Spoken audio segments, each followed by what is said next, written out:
todos por venir a esta hora complicada de almuerzo. Lo último era un título de carácter transitorio mientras no se sume alguien al grupo de racquetball a disputar el momentáneo éxito que tuve ganándole a dos colegas del departamento de urbanismo. Todos invitados a eso.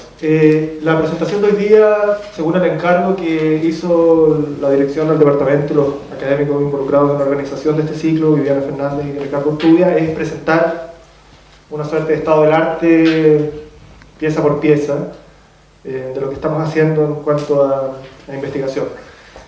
No voy a presentar resultados de una manera exhaustiva de proyecto porque no es el fin, sino que más bien ilustrar el tema que estoy abordando, el enfoque que estoy teniendo y el método y algunos resultados que se han logrado hasta ahora.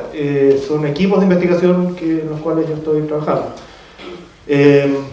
Para mayor profundidad y en temas metodológicos y de datos, recomiendo leer lo poco que he publicado, o para los de pregrado de arquitectura y geografía es parte de esto, va a ser componente del curso de urbanismo a escala global que quiero hacer el segundo semestre de este año, en octavo semestre, como urbanismo avanzado, pero también son bienvenidos los alumnos de geografía. Así que ahí voy a profundizar mucho más y por supuesto que va a haber más espacio para el debate específico. Lo primero es un primer input, un trabajo que desarrollé con Hyun Chen de la London School of Economics. Hicimos un seminario, una sesión más bien en el Royal Geographical Society de 2011. Presentaron los siguientes investigadores, todos estos están trabajando en gentrificación.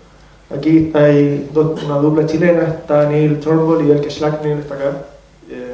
Hola, y presentamos y aglutinamos una serie de trabajos de diversas proveniencias acerca de gentrificación, pero esto fue una iniciativa de Hyun mía para empezar a trabajar. Esto llamó la atención de Loretta Liz, que nos pidió ser parte del grupo y dirigirlo básicamente. Ella es una muy destacada investigadora mundial de gentrificación. Ha escrito probablemente el libro más actual, más relevante de gentrificación al mundo, que es Gentrification, con Tom Slater y Elvin Wiley. Y integramos el equipo y con profesora Hilda Herzer de la Universidad de Buenos Aires, del Instituto Gino Germani, a quien rindo un tributo porque murió hace poco. Es avanzada y una enfermedad pulmonar. Pero ella tuvo un trabajo importante y fue muy cálida e interesada en sumar también el lado argentino en este grupo. Pero ahora estamos trabajando los tres en este proyecto, que es el segundo input, una serie de seminarios. También quiero agradecer a la Fundación Urban Studies para la organización de seminarios que nos han financiado este proyecto. Y consistió en dos seminarios, uno en Londres para recopilar y analizar comparativamente narrativas provenientes de la parte este asiática, Medio Oriente y África, respecto a procesos de gentrificación o bien discusiones acerca de procesos que pueden o pueden no ser gentrificación en ciudades de esos lugares. Y luego, el mes siguiente, un seminario organizado en Santiago, en el cual participaron, participó Camila Regada, participó Jorge Insulza, Yasna Contreras, Óscar Figueroa, junto con Yasna, y otros académicos, pero también académicos latinoamericanos. Las tres preguntas fundamentales fueron esas que guiaron esta organización de este esfuerzo que estamos desarrollando, que es me atrevería a decir un trabajo de carácter epistemológico. Primero, ¿cuál es la contingencia compleja de la geografía de la gentrificación en el mundo? Son diversos casos, son diversos procesos que ocurren en simultáneo y que parecieran, para algunos autores, yo no estoy de acuerdo con eso, parecieran ser de emergencia reciente. Pareciera haber una suerte de expansión de un proceso iniciado en el norte global, en algunas ciudades muy particulares, que tradicionalmente son Londres, Nueva York y Berlín, las más recurridas.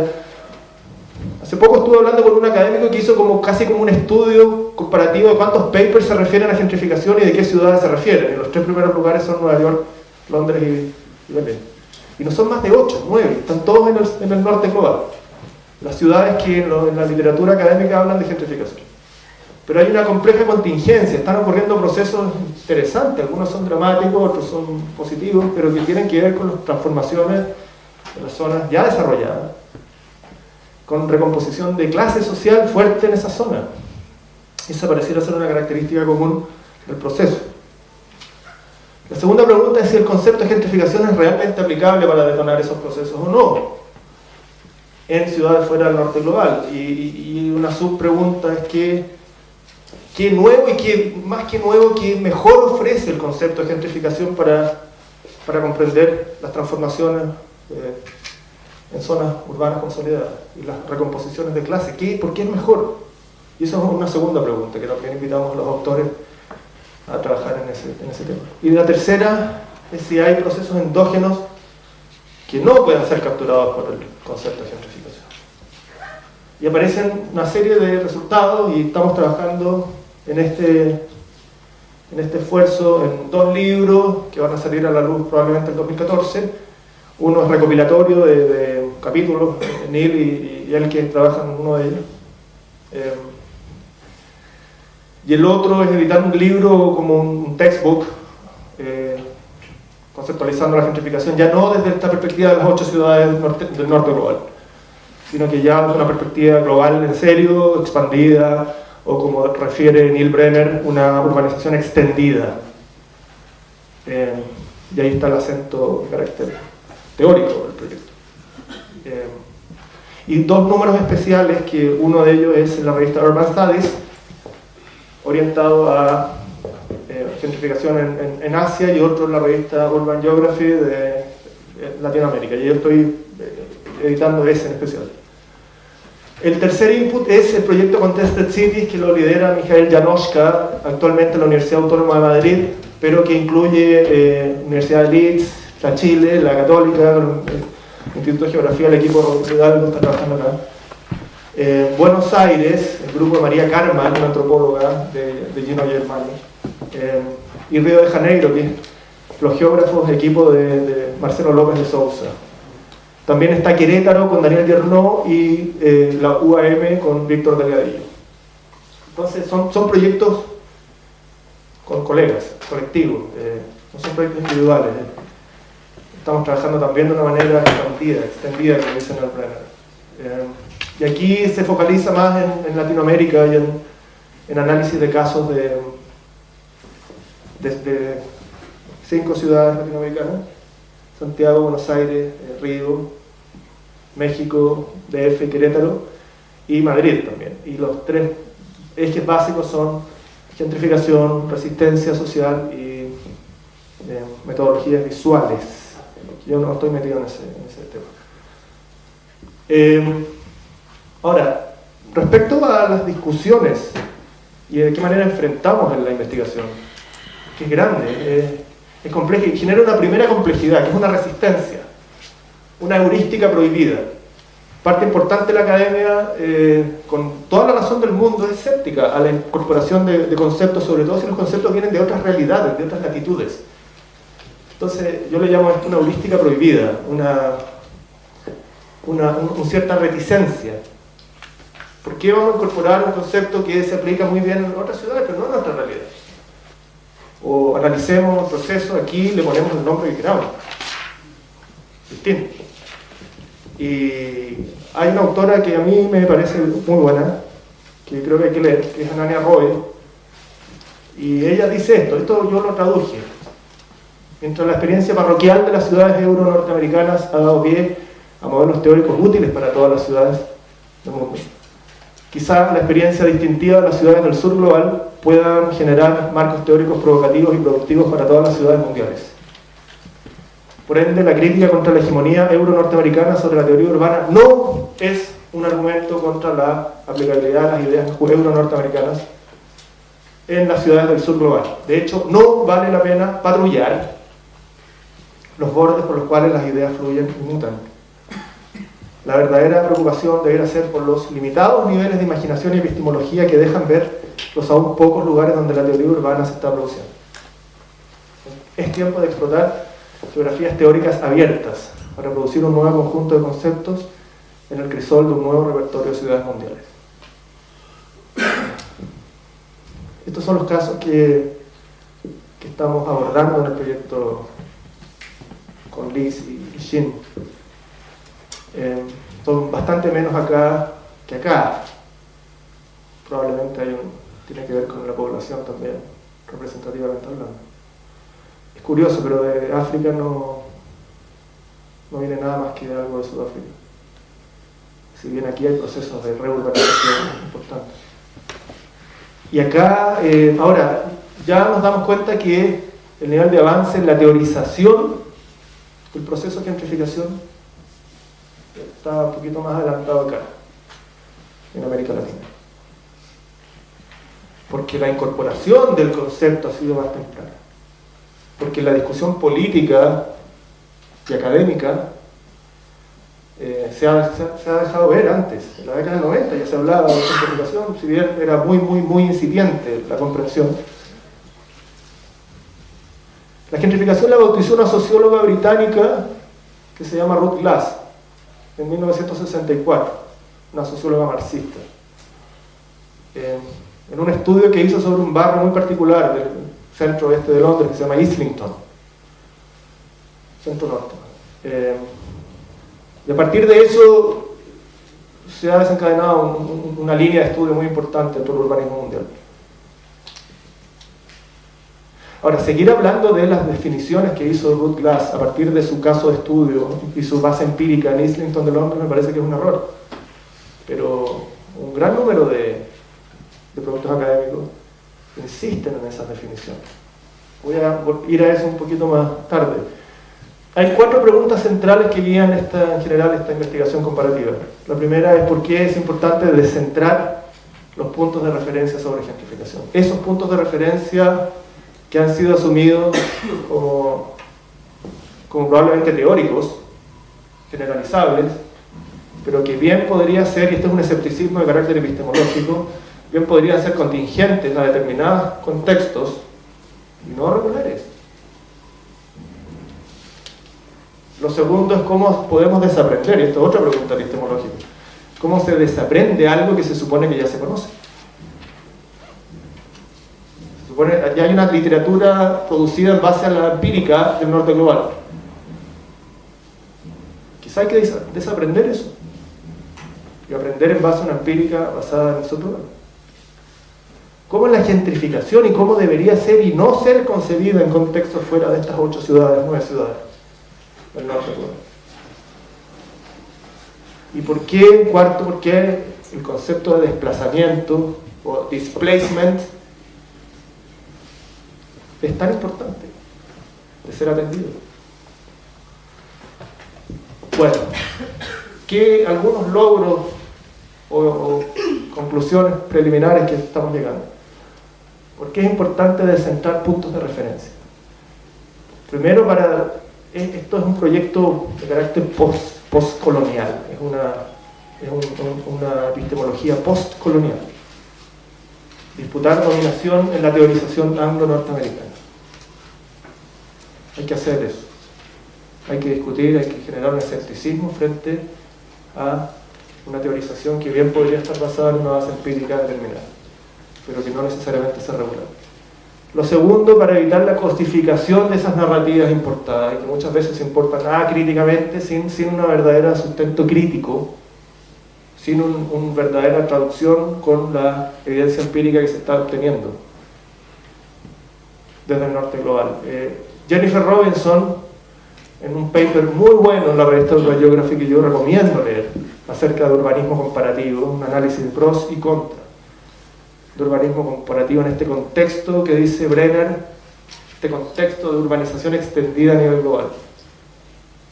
¿Cómo se hace urbanismo comparativo analizando casos que aparentemente son tan diversos? Es una tarea muy compleja, pero el contexto informacional y la capacidad que tenemos de relacionarnos académicamente unos con otros en distintas latitudes también es distinto. Yo a Hyun Shin y a Loreto Alier los veo 1 o 2 veces al año, pero estamos todas las semanas trabajando. Y estos autores, que son más de 40 autores que tenemos recopilados, estamos en contacto con ellos.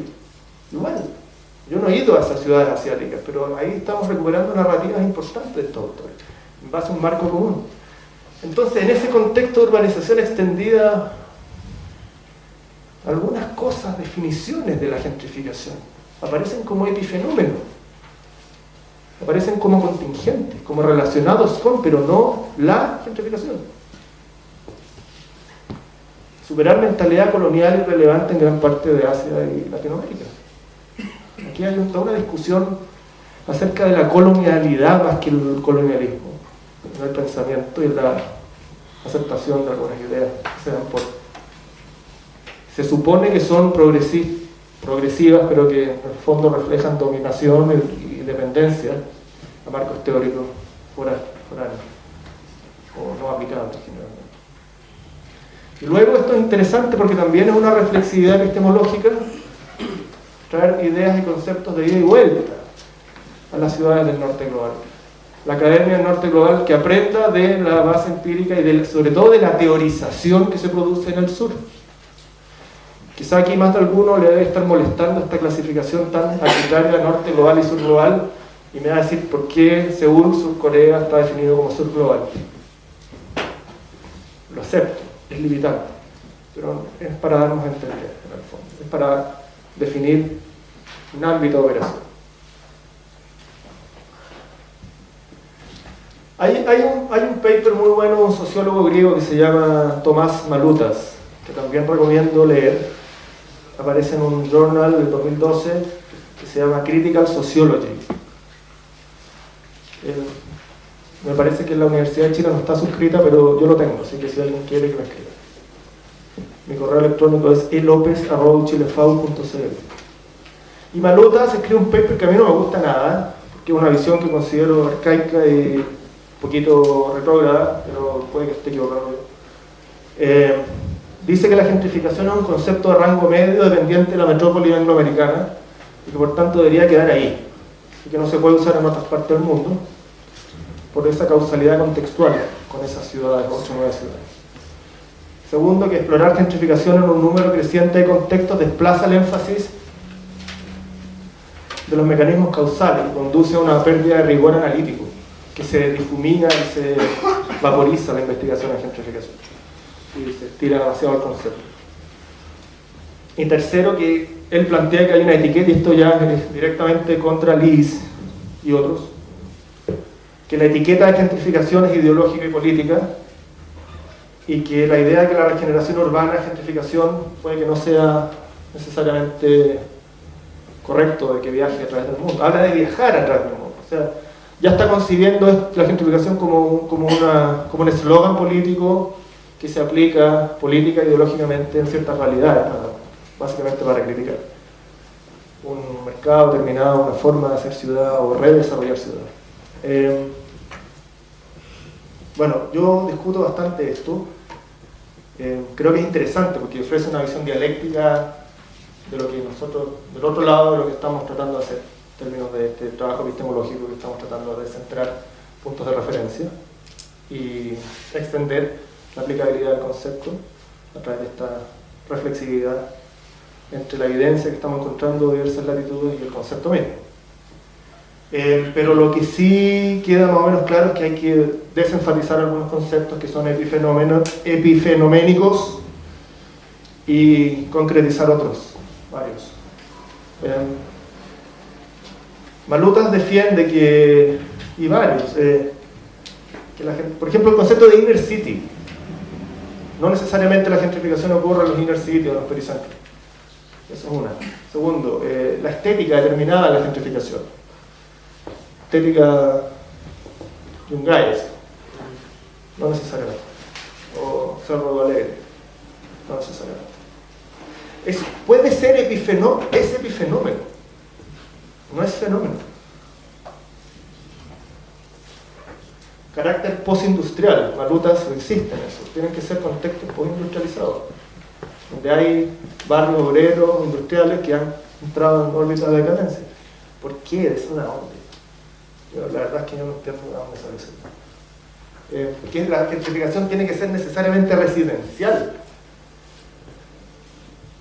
¿Por qué? Si también hay desplazados y también hay gentrificados que trabajan en ciertos barrios, los vendedores ambulantes no revienen en algunos sectores, pero trabajan ahí. y pueden ser desplazados por los procesos de recambio y de recomposición de clases. O también, bueno, pueden ser atraídos. Yo no estoy diciendo que la gentrificación sea necesariamente mala, yo estoy tratando de poner, o nosotros estamos tratando de poner el foco en una epistemología determinada y en ciertos factores de análisis para discutir. Este es un proyecto de carácter epistemológico. Los agentes clase media como los gentrificadores. Los gentrificadores tienen que tener determinados atributos sociales. Y eran los que veía Rod Glass en el 64. Y los que veía David Ley en la década del 80 y 90 en Canadá. ¿Son necesariamente los gentrificadores en todas las partes del mundo así? ¿Y dónde debería estar el énfasis? Y esto es como ya el resumen del resumen. En la recomposición de clase del espacio urbano. O como dice Eric Clark en un libro maravilloso, pero aún incompleto, que se llama Gentrificación a escala global, en el contexto global. Eric Clark, un académico norteamericano muy potente, yo diría que ha generado una escuela importante. Dice: la gentrificación es una recomposición de clase por inyección de capital en un determinado sector con relaciones de poder polarizadas. Ahora, Malutas critica a Clark y dice que eso es una difuminación, vaporización del concepto. ¿Cómo podemos desaprender lo que supuestamente ya sabemos de la gentrificación? Primero, desafiando el concepto, y esto lo dice el propio Tomás Malutas, que a todo esto es muy gentil porque yo le pedí el paper y me lo mandó al tiro. Y recomiendo hacer eso cuando uno lee un abstract de un paper y la universidad pública, no gratuita y de todos los chilenos no tiene suscripción a ese journal. Consíganse el mail del autor y pídanselo, porque probablemente se va a sentir honrado y se lo va a mandar. Y a mí me pasó eso, me lo recomendó el Rodrigo alguna vez, y yo dije: pucha, tiene toda la razón. Y me lo mandó al día siguiente, o al mismo día. Y él dice que hay que desafiar el concepto, hay que poner de manifiesto sus características contextuales, asumidas como supuestos implícitos, comparándolas con las realidades contextuales en el análisis empírico que se hace. O sea, el propio Malutas en su paper llega a una conclusión que es dialécticamente opuesta a su supuesto. O sea, me parece eso interesante como trabajo conceptual. Ahora, Liz dice que esto no es nuevo para los estudios de gentrificación, que han sido inusualmente reflexivos en este diálogo entre qué es la causa y qué es el efecto de gentrificación. En general, las escuelas de pensamiento que se disputan temas de la gentrificación han discutido mucho qué es causa, qué es causalidad y qué es efecto. Esa reflexividad a mí me gusta mucho y estoy tratando de vincular con Giannini en ese trabajo maravilloso que tiene Giannini en el 87. ¿De qué otra forma se desaprende siendo sensible a procesos distintos de gentrificación, a veces mayores? Y también siendo sensible a las dinámicas de mercado y a las dinámicas de Estado, de poder estatal, no cerrándose a ellas, no invisibilizándolas. Esto es Hong Kong. ¿Qué podemos aprender de los casos del este asiático? Algunas ideas. Contexto de desarrollismo importante, etapa que en el caso latinoamericano ya fue superada con la excepción de Brasil probablemente, y una investigación muy focalizada en relaciones entre Estado y capital, como la hay en Latinoamérica, pero también entre Estado y sociedad. Segundo, mercados inmobiliarios especulativos. Bueno, eso es propio de los patrones neoliberales de transformación de economía política. Y aspiraciones sociales de la vivienda como un activo transable, que eso es bien interesante. Aparece el derecho a la vivienda, el derecho a la ciudad, en sociedades que están en una transformación brutal, de ser economías planificadas a economías liberalizadas, la sociedad asumiendo el derecho a la vivienda como un activo transable. Eso es muy interesante. Y luego el redesarrollo como un progreso en un marco de desarrollo social, o sea, la gentrificación por renovación urbana aparece como progreso social en el discurso público. La urbanización en densificación es en densificación, un patrón importante o predominante. Y varios procesos urbanos simultáneos, no es singular. El redesarrollo como gentrificación tipo New Build, de nueva construcción, que Liz amplía el espectro de casos de tipos de gentrificación. La New Build Gentrification es lo que vemos en el fondo hasta la venta, o lo que vemos a 3 cuadras hacia Santa Isabel.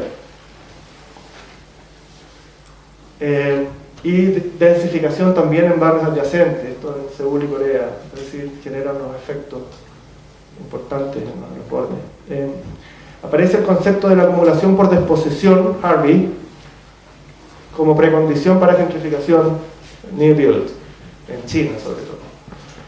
Acumulación por desposesión porque aparece un patrón de privatización, pero un patrón de privatización de un suelo que antes era público, orientado por supuesto a la vivienda, que antes era público y que ahora se privatiza, pero se privatiza y cambia de manos, o cambia de usuario, como lo están haciendo las políticas de desplazamiento en China, en Beijing, más concretamente.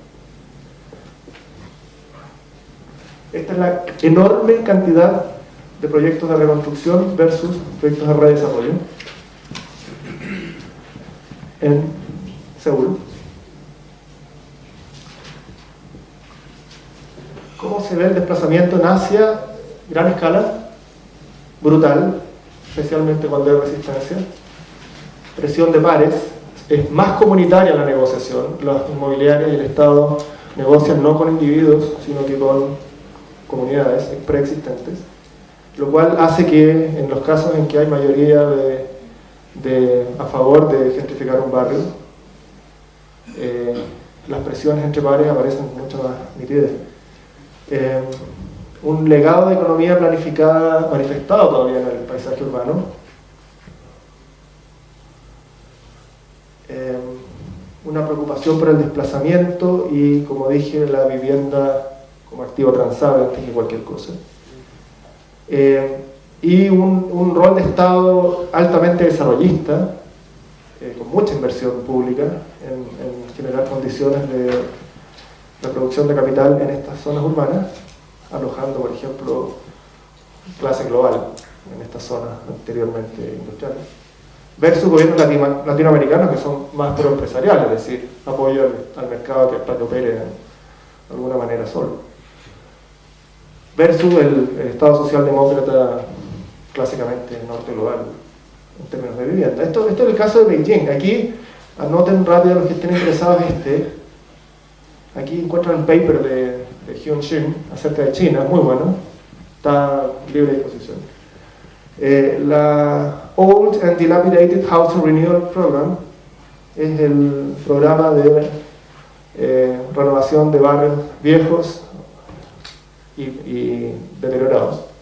Y al año 99 ya había desalojado a 160.000 hogares, un quinto de todo el Inner City, y un tercio solamente fueron relocalizados en estos puntitos y el resto permanentemente desplazados. O sea, no hay respuesta para residentes pobres en Beijing. Hay un plan también, esto es mucho más dirigista por parte del Estado, obviamente.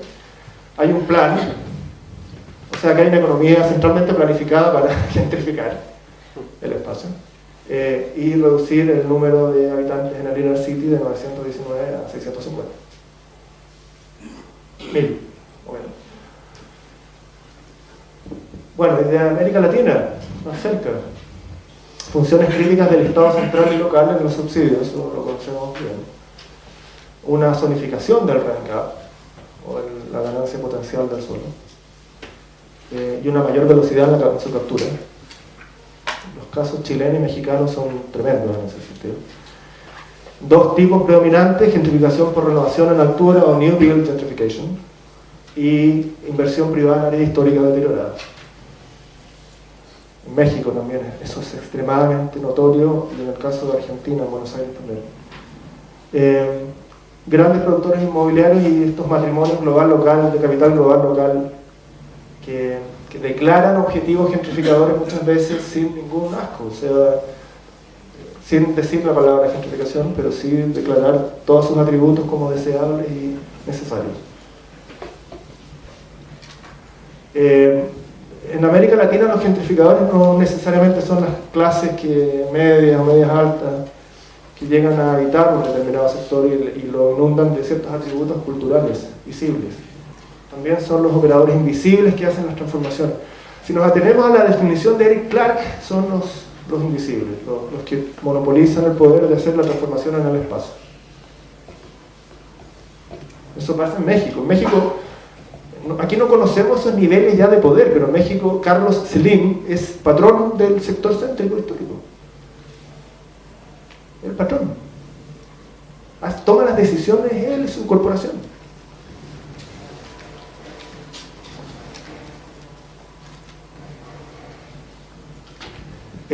Hay un incremento en la escala de la segregación producto de la gentrificación cuando no hay suficiente capacidad de relocalización en lugares de igual centralidad. Voy a mostrar luego los incrementos en el espacio periférico tradicionalmente pobre de Santiago, como ha aumentado el valor del suelo en los últimos 20 años. Ya no hay cabida ahí para la vivienda social en Puente Alto. Tampoco creo que haya cabida ahí si es que van a volar bajos de menos, no sé. Bueno, otro tema, o quizás el mismo. Hay mayor activismo político en Latinoamérica comparado con Asia, absolutamente, y eso genera condiciones interesantes de conciencia de un derecho muy interesante, que aquí hay una serie de autores. Tuvo hace poco este señor acá, no sé si se acuerdan, Mitchell, tuvo hace 2 semanas acá, el derecho a permanecer. Ahora, en marzo del año pasado invitamos a los muchachos de los inmuebles recuperados por autogestión, que son vecinos nuestros ahí de la calle Santa Rosa, y decían lo mismo. Eso es un derecho a permanecer, es el derecho a la centralidad. Y hay conciencia en América Latina, mayor conciencia respecto a esto, que nace a la sociedad, es distinta, está desempoderada. Los inmigrantes económicos cumplen un rol importante en las transformaciones del Rancagua. Devalúan. Una alumna mía fue altamente criticada por sus compañeros por decir esto, porque le dijeron que era xenófoba. No es xenofobia, es un carácter funcional de la economía urbana. Cuando hablamos, pues pueden ser inmigrantes y pueden no ser inmigrantes, pero en un contexto de incremento en las tasas de migración económica pobre de una ciudad como Santiago, que lo veíamos hace 2 semanas en la exposición del profesor Arregada, ocurre que pasan a ser actores funcionales en la devaluación, en el incremento del Rancagua, que no es sino la diferencia entre la devaluación del suelo y la renta potencial que se puede obtener de él. Esa devaluación o esa captura terminal de la renta del suelo, ese rol lo cumplen los inmigrantes y lo hacen a costa de su sacrificio y a costa de sus malas condiciones de vida. Entonces quiero culpar a mi alumna, porque ella en el fondo estaba diciendo una constatación, no un juicio de valor. Aquí hay una serie de autores importantes, interesantes, yo creo que son pertinentes de leer. Aquí este artículo de Janoschka, Sequera y Salinas va a salir pronto en iJournal. Estamos suscritos a iJournal en Chile, sí, ahí sí. Así que para que lo estén esperando los que quieran leerlo. El tema del desplazamiento es crucial para esta serie de autores, sobre todo este acá. Pero no ha sido suficientemente abordado y ese es un proyecto que hay que tomar. Y en América Latina mucho menos que en el norte. Cuando hablamos de redesarrollo y cuando hablamos de gentrificación, en la mayoría de los casos es una disposición, Harvey, del Rancagua, o del derecho a la captura de la renta del suelo. Y por tanto una deshabilitación económica de los desplazados a encontrar alternativas de relocalización en un mercado de vivienda que está absolutamente liberalizado y donde el actor demandante solamente depende de su capacidad de pago. Esto generalmente lleva a una descomposición del cuerpo social en las áreas históricas.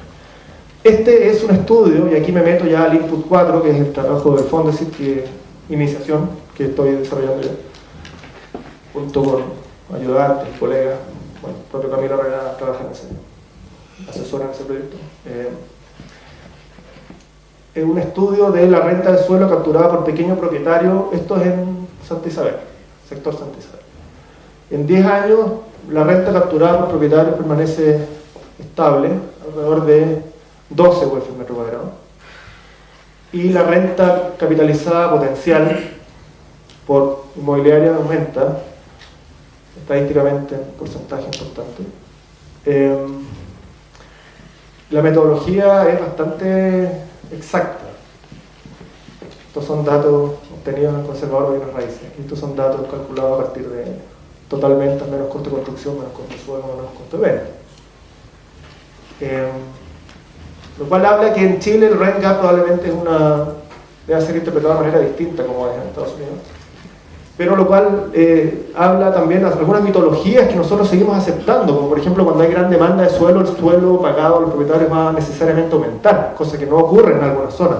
Yo no estoy diciendo que esto ocurra en Ñuñoa no es así. En Ñuñoa la línea naranja sube también en una pendiente menor, por el poder de negociación que tienen los vecinos clase media de Ñuñoa, que tienen capacidad de estar bien informados respecto a las tendencias económicas. Pero decir que acá necesariamente teóricamente, la teoría neoclásica nos dice que va a haber incremento en el valor del suelo y por tanto eso va a beneficiar a los propietarios pequeños de un sector, es un error. Entonces yo digo, hay que desaprender también, un poquito. Algunos mantras. La otra vez se discutía eso en mi curso de magíster de economía urbana. Y este es un problema porque según nuestros cálculos, ya en este valor un 50% de los propietarios que hicimos encuesta y sabemos de qué tipo de familia se trata y el número de integrantes y el nivel económico de ingresos que tienen, son 700 hogares que cuestamos. Sabemos que el 50%, con ese valor, el 50% queda sin capacidad de relocalización in situ. No puede encontrar vivienda ahí. Eso en un contexto de 10 años, 2000-2010, en que el tamaño de la vivienda promedio construida en las 11 comunas pericentrales de Santiago baja de 70 metros cuadrados a 50 metros cuadrados, mientras que el valor promedio de esas viviendas nuevas, construidas en altura, aumenta de 50.000 a 70.000 dólares, que son de 1.300 a 1.800 UF en promedio. Y eso en un contexto en el cual el 90% de la producción mide menos de 45 metros cuadrados.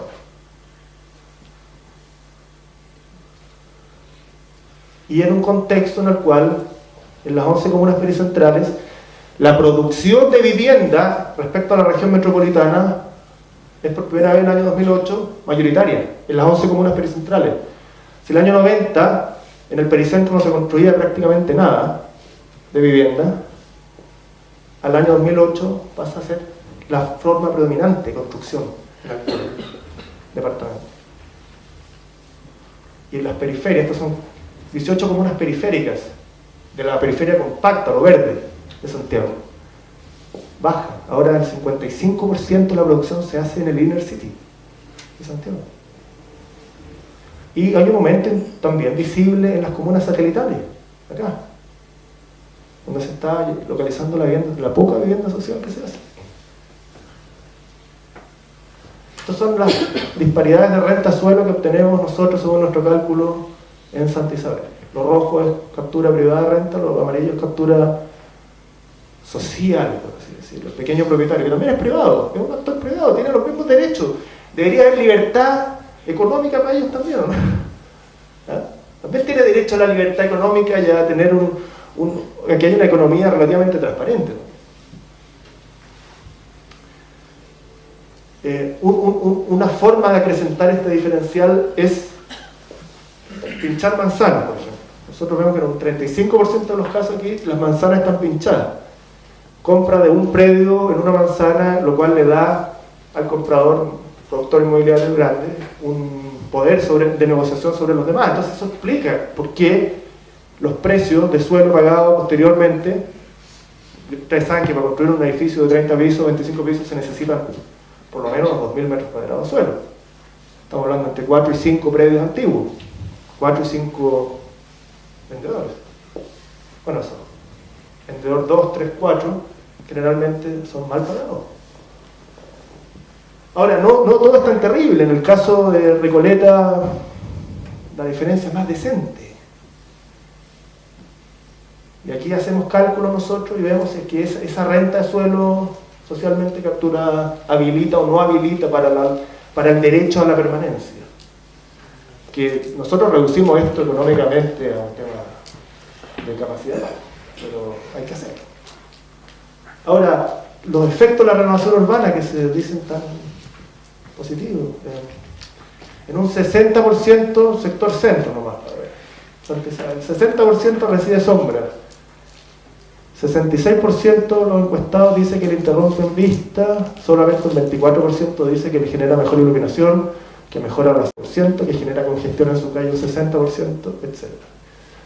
Respecto a ganancias percibidas de bienes públicos, los valores en general son bajos. No hay ganancias percibidas.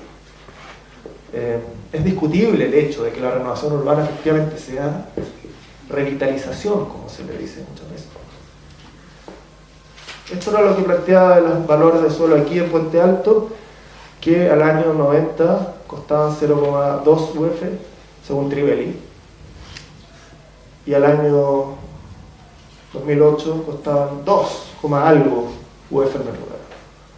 Aquí no hay posibilidad de relocalización. Y este es el mapa de Santa Isabel de capturadores de RENCAP. En un 55%, 53% son 4 inmobiliarios. Entonces, ¿hay una historia distinta que contar? Esa es la pregunta que no sé. Yo creo que sí. De partida hay una oportunidad para los investigadores de tener en cuenta la dimensión político-económica a través de la teoría de la gentrificación. Tener en cuenta la dimensión político-económica de los procesos de urbanización. Creo que esa es una ganancia que ofrece la actual discusión acerca de la gentrificación. Que ha sido, esa discusión político-económica ha sido un poquito olvidada por creo yo, por ejemplo, las discusiones fuertes en América Latina acerca de segregación, acerca de informalidad, acerca de vivienda, acerca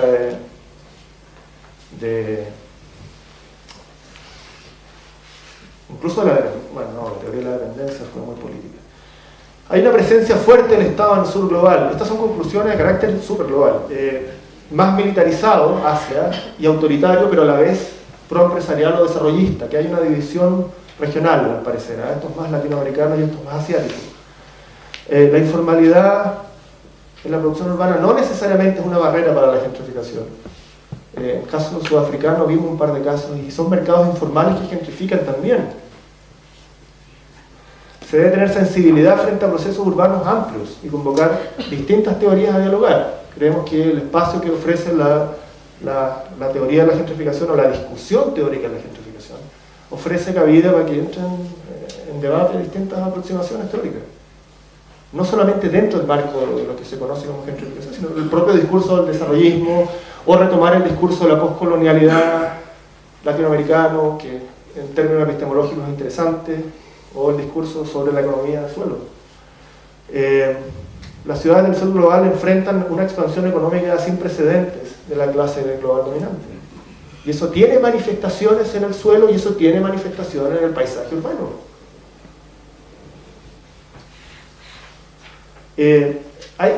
Nosotros leemos mucho a Roy y a Robinson, a Jerry Robinson y a Nadia Roy, y hay que asumir una reconceptualización necesaria del concepto de gentrificación, de acuerdo a ellos.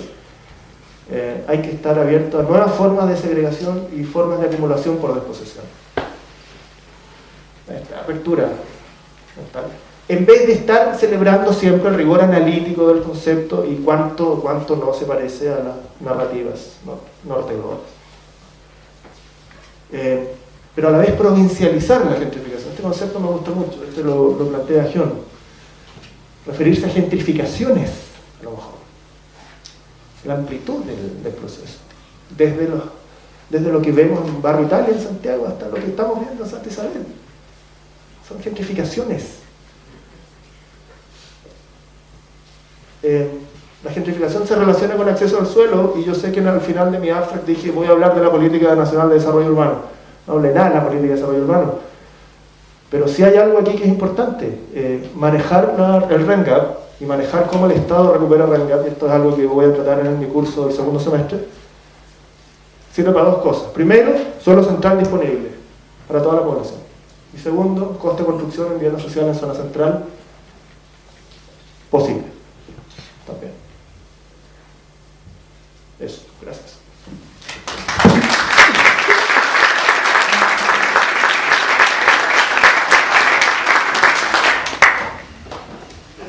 Bueno, muchas gracias Ernesto por esta excelente e interesante presentación. Tenemos algo así como 20 minutos para una ronda de comentarios, preguntas, al tiro. No sé qué quieres hagan de alguna. Prefiero a ti. Entonces vamos a juntar 3 preguntas. Adelante. Por ahí no vemos. Alguien estaba levantando la mano recién. Ok. María Isabel y Alberto. Sí, yo quería saber, doctor López, en qué medida en estas exploraciones tan intensas que han hecho todos estos equipos se va encontrando el tema contrario, podríamos decir así, que se mencionó aquí, del derecho a permanecer. O sea, ¿ha tenido esto una repercusión en ese sentido? En estudios, en instrumentos de diseño, de planificación. Es un tema que está siendo estudiado paralelamente a esto.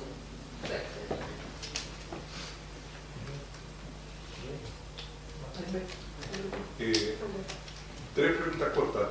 Una, el caso de los espejos, como justamente en la misma línea que estaba preguntando María Isabel, o sea, la resistencia de la población a cambiar el plan regulador frente justamente al cambio social que se iba a producir, que fue un éxito y con un nivel de conciencia social muy alto, donde la gente discutió estos términos. La segunda es una duda que me plantea cuando uno lee documentos, y lo he discutido con Jorge, el tema de la elitización. ¿Por qué se plantea como algo particularmente distinto? En los documentos españoles a veces se usa ese término. Y una última pregunta que tiene que ver con aspectos históricos. ¿En qué medida pudiera verse como gentrificación el crecimiento urbano en una etapa del desarrollo de las ciudades por la invasión de la zona rural o cambio de uso del suelo en la zona rural? Por ejemplo, en un caso que estudiamos en detalle en el área de actual Providencia, de qué forma se empujó a la población rural y esto se sigue repitiendo en el borde urbano constantemente. ¿Damos respuesta a esta situación? Abrimos una segunda ronda.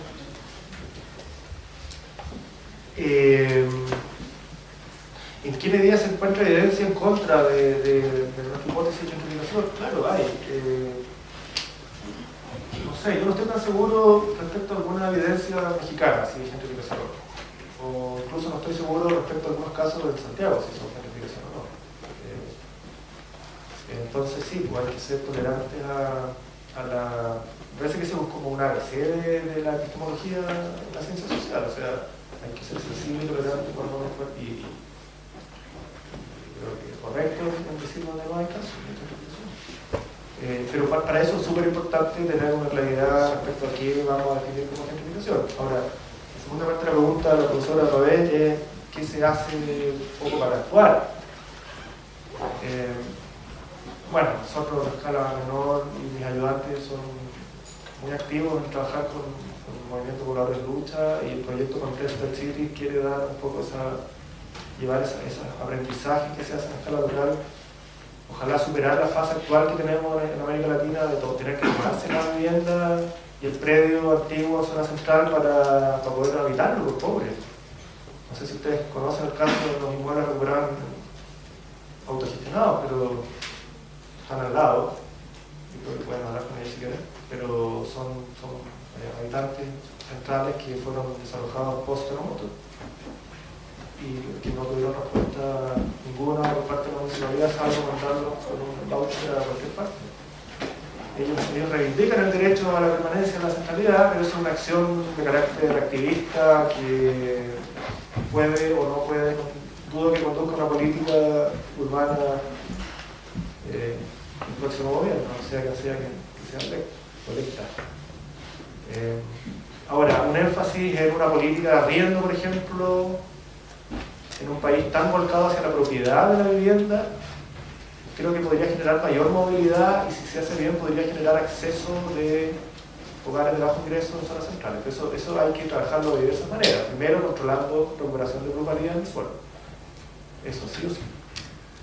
Y aquí aparece algo interesante, es decir, descentramos gentrificación, nos deshacemos o relativizamos sus atributos epifenoménicos, llegamos a una cierta regularidad en el proceso, nos damos cuenta que tiene mucho que ver con mercado de suelo, nos damos cuenta que tiene que ver con la mala distribución o la desigual distribución de la renta al suelo y su captura, y nos damos cuenta que ahí podemos generar un mecanismo, podemos generar un factor que aminore los efectos gentrificadores de los mercados residenciales en zonas centrales. ¿Ah? Entonces ahí hay una utilidad práctica de un ejercicio epistemológico, creo yo.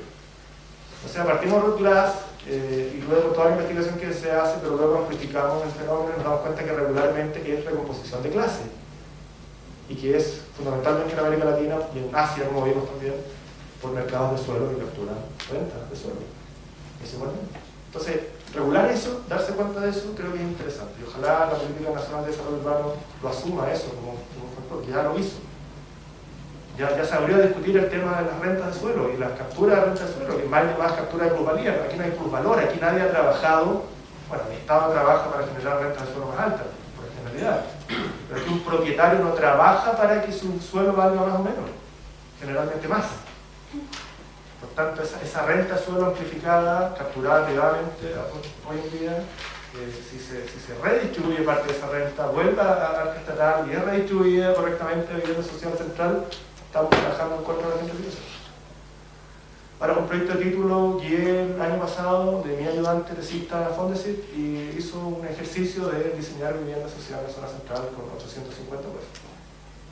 Y creemos que es posible, incluyendo el costo de suelo, que son esos valores de suelo, mejores que esos valores de suelo promedio que ellos hay. Respecto a las preguntas del profesor Gurovich, no solo los espejos, sino que Pedro de Reserva también son casos emblemáticos. En el año 2005 se oponen a transformaciones en planos reguladores y efectivamente hay conciencia muy fuerte y aparece el concepto de gentrificación fuertemente ahí. Eso fue un caballo de batalla de la alcaldesa actual de Pedro de Reserva, Claudina Núñez, para llegar también al sello municipal. Mi doctorado fue precisamente focalizado en el caso de Pedro de Reserva y de hecho paso el aviso un poco autorreferente que va a salir un libro, va a ser publicado en forma de libro, mi doctorado prontamente en México. El segundo punto de la elitización, buena pregunta. Los españoles hablan de esta pureza terminológica demasiado, pero a mi juicio demasiado en base a la evidencia empírica que tienen de España. O sea, es un poco provincializar el debate en una forma que a lo mejor no es lo más productiva que hay.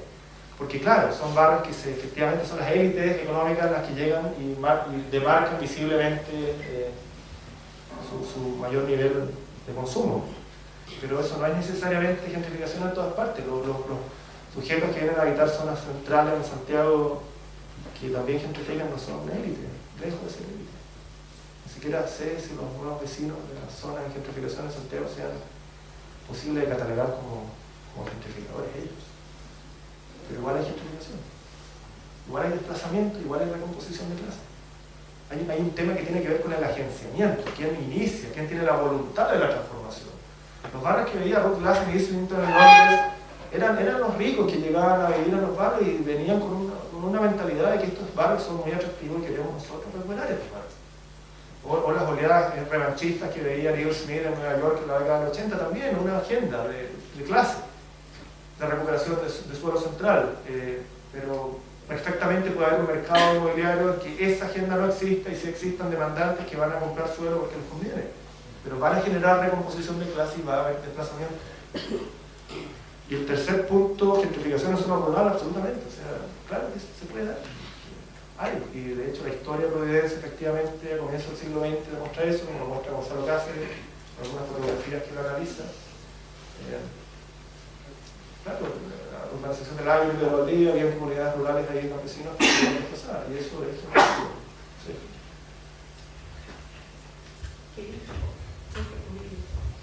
¿Alguna otra pregunta? Sí. Tengo dos preguntas. Una pregunta sobre la definición de gentrificación. Yo sé que es correcto que tenemos gentrificaciones en múltiples procesos, pero mi pregunta es, ¿podríamos llegar a tener una definición global de la gentrificación? Y la otra es el caso de Santiago. En el caso de Santiago, sí pensamos en el desarrollo urbano y la explotación del suelo siempre está buscando una mayor aumento en la rentabilidad. Esto significa que todo el desarrollo urbano en Santiago es gentrificación.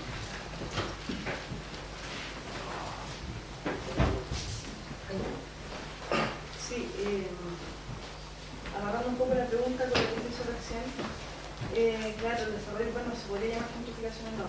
Y en relación a las regulaciones urbanas, entendía esta como la restricción a la oferta inmobiliaria, legislativamente hablando de la densidad, la altura y la ocupación del suelo, ¿podría establecer algún tipo de incidencia, ser activa frente a este desarrollo inmobiliario?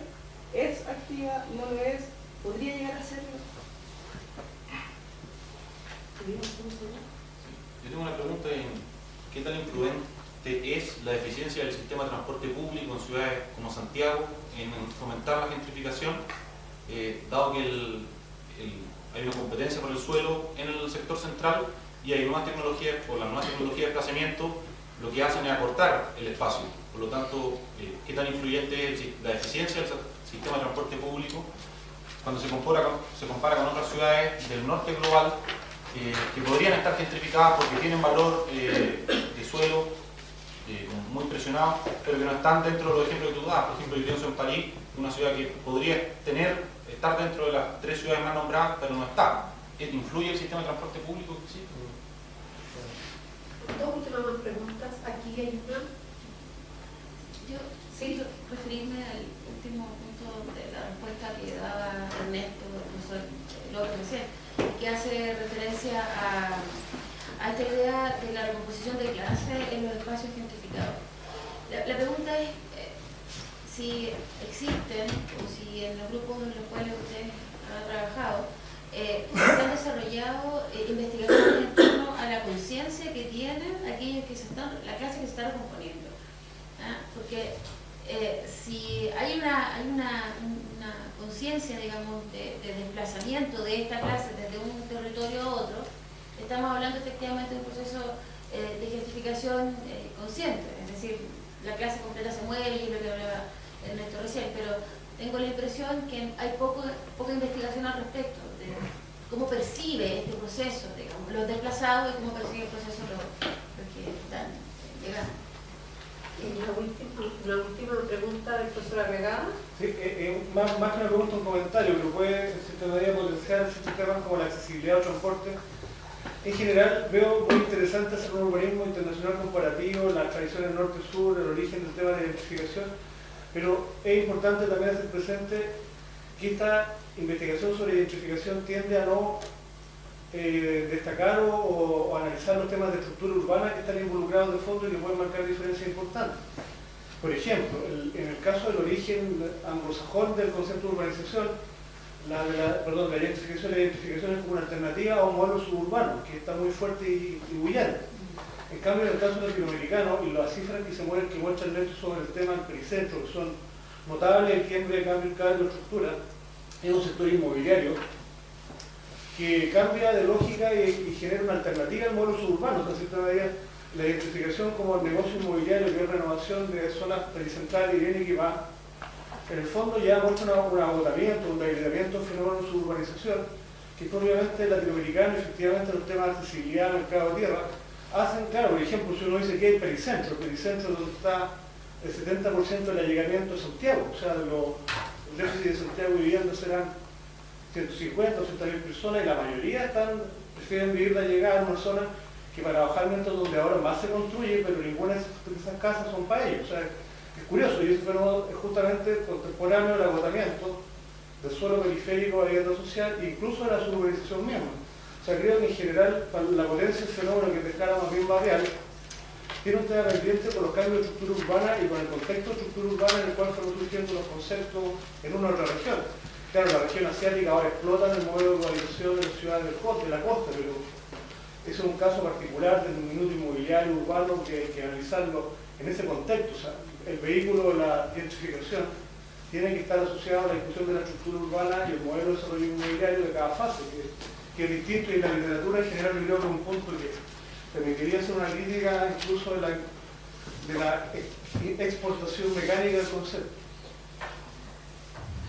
Gracias. Oye, gracias por las preguntas a todos. Son 6 personas, 1, 2, 3, 4, 5, 7 personas y realmente son relaciones excelentes, así que muchas gracias.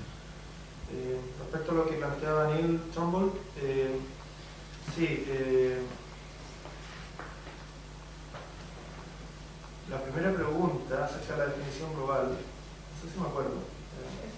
¿Cuál era? Sí, de la definición. ¿Cuál era la pregunta? ¿Se puede lograr sí, puede existir una definición global.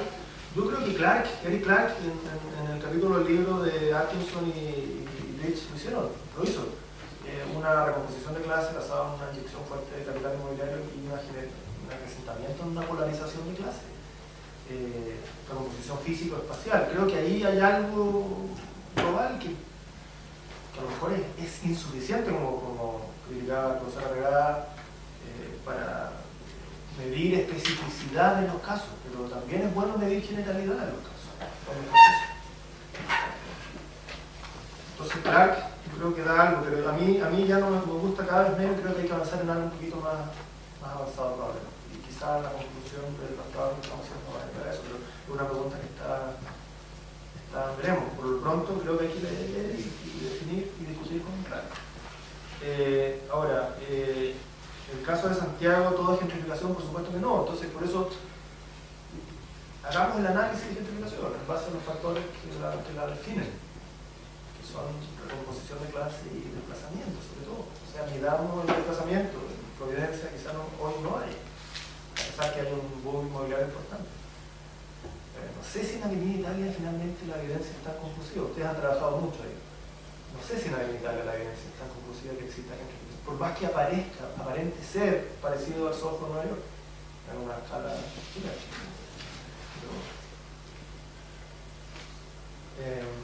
Respecto a lo que preguntaba Rayen, las regulaciones sí pueden ser muy activas. El coeficiente de constructibilidad medido. Por ejemplo, en el caso de Verde Reserva, que citaba el profesor Los Pejos, lo mismo, que preguntaba el profesor Gudovich, esos planos reguladores activaban el coeficiente mínimo, el tamaño predial mínimo, y lo situaban en 250 metros cuadrados, siendo que los predios de La Victoria y la población agrícola son menores que eso. Entonces no iba a haber aprobación de proyectos de densificación en esos predios porque el tamaño del predio estaba bajo la norma. Ahí hay un ejemplo claro de una política inocentemente puesta, o supuestamente inocentemente puesta, en un plan regulador que gentrifica, o podría gentrificar. Respecto a lo que plantea López, alumno, otro alumno. No, alumno. ¿Cómo incide el transporte público? Una muy buena pregunta, me parece que el profesor Arregada también medio que la contestó, pero la eficiencia del transporte público en ciudades genera mayor o menor escasez del suelo central, claro, o mayor o menor demanda del suelo central. En este momento vivo en una ciudad en la cual es caro desplazarse, y es más caro también privadamente porque la vecina está cara, o sea, está realmente cara, y eso es un efecto global. También hay un efecto interno de un Estado que no va a subsidiar el transporte público, pero no está en la agenda de los candidatos presidenciales. Entonces, tenemos una ciudad que está aumentando políticamente y económicamente la demanda por suelo central. Eso efectivamente genera mayor competencia por suelo central y genera más tendencia a la polarización de clase en la disputa por el suelo central. Sumaba la tendencia del agotamiento del recurso suelo periférico y a la cada vez mayor distancia que hay con el suelo que es económicamente viable para la construcción de viviendas bajo costo. Sí, efectivamente es una variable. Más que el transporte, diría yo, las posibilidades de movilidad social que se dan al interior de una metrópoli. Efectivamente. Y en la estructura urbana que plantea el profesor Arregada, Santiago siendo una ciudad altamente centralizada, concéntrica y centralizada. Centralista. Lo que preguntaba Stork, la alumna, Stock, acerca de la recomposición de clase. ¿Qué preguntaba? No, le preguntaba a Mónica Vázquez. Una conciencia de una construcción de conciencia, ese es un temazo, sí, y por ejemplo Tim Butler, toda la órbita burdiana, post-burdiana lo ve. Yo no lo veo, pero es importante, es un tema, efectivamente, o sea, efectivamente medir en qué medida los gentrificadores de un espacio piensan, sienten, visualizan, realmente tienen conciencia o no quizás de lo que están produciendo en el espacio. Efectivamente creo que hay una investigación sociológica, psicológica incluso, importante que establecer. Pero yo también hay bastante producción al respecto. Lo que pasa es que es más minoritaria porque también hay una urgencia, creo yo, política, que quizá la invisibiliza un poco y la sitúa en un segmento periférico. Porque finalmente, en términos académicos, uno no puede dejar de tener una agenda relativamente política al respecto, que es lo prioritario. Si me das a elegir entre hacer una investigación sociológica, la mentalidad y la conciencia de un gentrificado versus un gentrificador, yo voy a preferir trabajar en un gentrificado. Y ha habido demasiada investigación acerca de las preferencias de consumo, señalando a Bourdieu, por culpa de Bourdieu y Mike Savage, acerca de las preferencias de consumo de los gentrificadores, o sea, el derecho de la clase media también a ocupar un espacio y cómo lo hace. Pero yo creo que eso va justo. Y finalmente lo que planteaba Arregada, el profesor Arregada, sí, hay ausencia de factores estructurales específicos, pero estamos ganando en regularidad, y cada narrativa que va a aparecer en este libro y que van a aparecer en este número especial esperamos que contenga esa visión más específica. Aquí traje solamente resultados acerca de la regularidad de los procesos, pero efectivamente hay que ser sensible a las especificidades y a los contextos distintos. Y ahí, claro, pesan mucho las diferencias. Gracias. Bueno.